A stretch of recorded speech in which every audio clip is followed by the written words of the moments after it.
Hey guys, it's spring cleanup month at Adventure Chiropractic here, and so we're doing a little bit of home cleanup today. I'm Dr. Chris, and we're back with tips that you can use around your home to save on your body, save on your back while you clean up.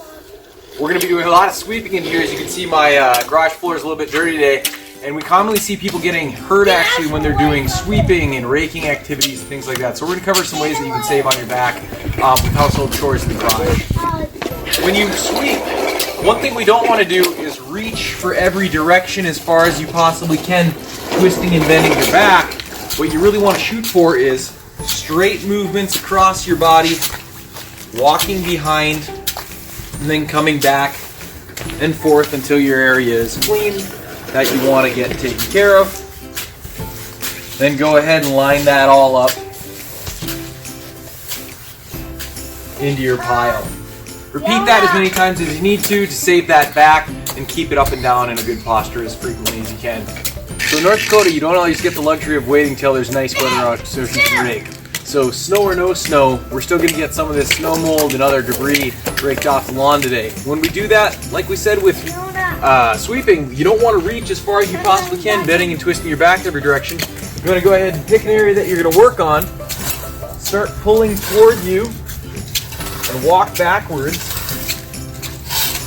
until you get any debris collected that you want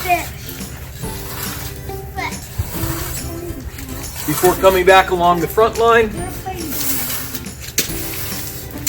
and sweeping it all into one small pile, ready for pickup. It's a little too early to start planting in April for this year, but we picked up some supplies from the store for some projects that we're going to do later in the season. As I'm unloading them here, it's important to remember when you've got awkward sized bags or heavy buckets, just use proper lifting form whenever you can to save on that back. We're going to go ahead and drop down to a knee, get our hands firmly under what we're carrying, pick up nice and easy with a straight back, carry it where you're going. Same goes for the buckets. Down to the knee, come on back up, or if you prefer, make sure you get it firmly between your knees, bend with the knees and come up so it's nice and easy. Remember guys, if you're working up on a ladder, work only as far as you can reach comfortably. Don't try to strain and reach yourself out to the side. It's not only dangerous for your back, you can strain something, but you could also fall off the ladder and end up a lot worse off. Only work with what you can easily reach. When it's time to move the ladder, just get it down the ladder and move over. I hope these tips help keep you guys safe during spring cleanup this year. But if you do happen to injure something, remember we're always here at Adventure Chiropractic to help you move better, feel better, be a better you. Everybody's moving, everybody's moving, everybody's moving, moving, moving, moving. Everybody's moving, everybody's moving, everybody's moving, moving, moving, and stop. It's a problem. You've never seen anybody rake when there's snow on the ground yet?